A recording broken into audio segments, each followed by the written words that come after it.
What else about the anatomy of a furry? Yes, sir. What about if you get to the area of mythical creatures? There's a reason they call them mythical, dear boy. Oh, let's say, well, I'm going to reserve judgment on dragons simply because scientifically I cannot appropriately explain why the same creature shows up in the mythology of so many cultures that never had contact with one another. So we're going to leave that one go for now. I can tell you the current theory as to where the griffin came from. Let's see. Which one of you could draw a protoceratops? Okay, can you draw something that looks like a parrot head?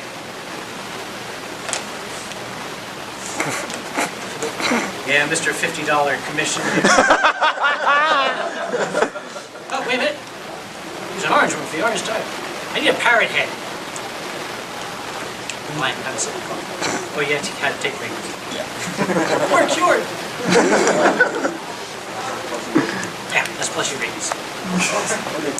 It's like anthropomorphic rabies. It's great. That's pretty good. That's actually a little closer to hawks, but it'll do. It'll do. While they are drawing, a lot of what we call mythical creatures, for some reason, tend to surface in Greece, in the Grecian islands. Have you ever noticed that? That's because the Greeks also invented wine. Now, you need to think back. Imagine it is now, shall we say, Athens, or Sparta, or Medea, 1500 BC. All these drunken, horny Spartans running around here. They are running around somewhere trying to have some kind of Olympic nude wrestling event. Yeah, it's sports, right? Out in this big field full of rocks, and they come across an enormous set of bones. Now, they see these bones, and they say, "Oh my God! Something big was here." The Greeks, if you look at their heroes, if you look at Greek mythology, the giants of Greece tended to be 12 to 15 feet tall. Hercules was supposedly 13.25 feet cubic meter things high, or something like that. Roughly 2 to 3 times the size of a human being. Even today, in areas of Greece, they are finding an enormous number of fossilized bones of both Pleistocene mammals and prehistoric reptiles. One of which being the Protoceratops. Let me take this one, sorry Tiger. If you look at the skull of a Protoceratops, it had a rounded head with a parrot-like beak. They found these bones of what was obviously a 4-legged creature with what they thought was the head of an eagle. They, you know, if you're a drunken Spartan in 1500 BC, you're going to say, "Oh look, it's a griffin!" Look, I'll tell you what, here, let's open its mouth. Look, it's ranting.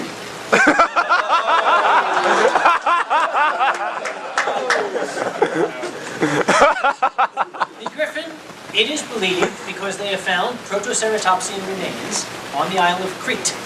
They believe that somebody came across this, it's like this long, a giant parrot-headed 4-legged creature with a big raptor head looking this big. Somebody said, well, it's built like a lion, and it's got an eagle's head. It's not a big stretch to think, there's griffins around here, duck!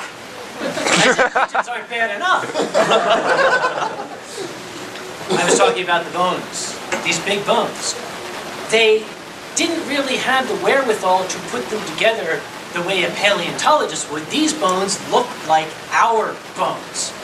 If you look at the leg bones of a mastodon, they are very, very similar to our bones. Both the 4-leg bones, the radius, the ulna, the tibia, the fibula, these guys, tibia, fibula, all these guys, they put them together in the shape of a man. And here's the fun one. When they found the skull of the mastodon, when you look at a mastodon skull, it kind of looks like a human skull with this giant big hole in the front. Where do you think Prometheus and the Cyclops and all those guys, the one-eyed giants, came from? The centaur, that was just pot. That was LSD, ergots. They ate some really, really moldy grain, and they're like, dude, that horse has a guy's body coming out of it. Here, horsey. Here, horsey. Wow. It's like, dude, I can smell the colors on you. Yeah, if you look, somebody at one time tried to sketch the skeleton of a centaur. You can't do it. You cannot put a centaur together. That is a 100% mythical creature. For one thing, it poses some problems. You know, my body comes down here as a human being, comes down here. Just when it gets interesting, I have another body now. It's like, whoa. I can't reach back there. No wonder the centaurs were so angry all the time. It's like, shit! Exactly. So, yeah, plus then you get to the question of the digestive system. We have a complete, fully formed digestive system above the hips. The horse has a complete and fully formed digestive system below the hips. Same with the respiratory system, the circulatory system. My heart's here, the horse's heart's there. We had two? Or is it just totally different? No, let's face it, the Greeks were drug addicts.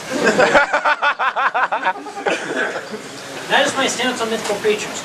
The griffin is very, very difficult to design anatomically. You can do it. You can anatomically design a believable griffin. The problem is it's really going to look anorexic.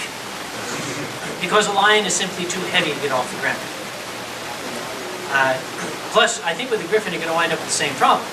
You've got, if you take a eagle's head and just stick it on a lion, you got no way to put the wings. Remember that? You've got scapula coming off the back with these bones coming out of them. Let's see, what other mythical creatures do we often see? Mermaids, that was lovesick sailors. Pure and simple. Fawn. What's that? A fawn. A what?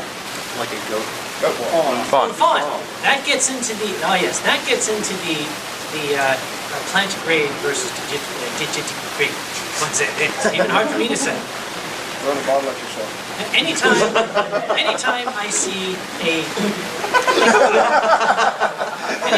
a fawn or yes. Yeah, a satyr as we, yeah, thank you very much, a satyr. I just want to go over it and go, push.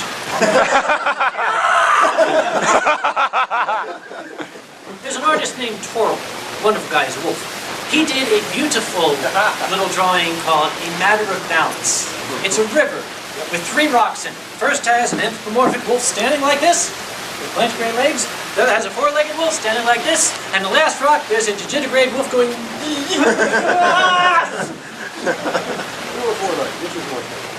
4 legs are more stable if you're standing up straight. Our bodies really are a wonder, because you would think that being like, you know, a yardstick stuck on its end, we wouldn't be that stable. However, we do have this large plantar surface down here and fairly strong muscles in the legs that are designed to kind of keep us on this platform here.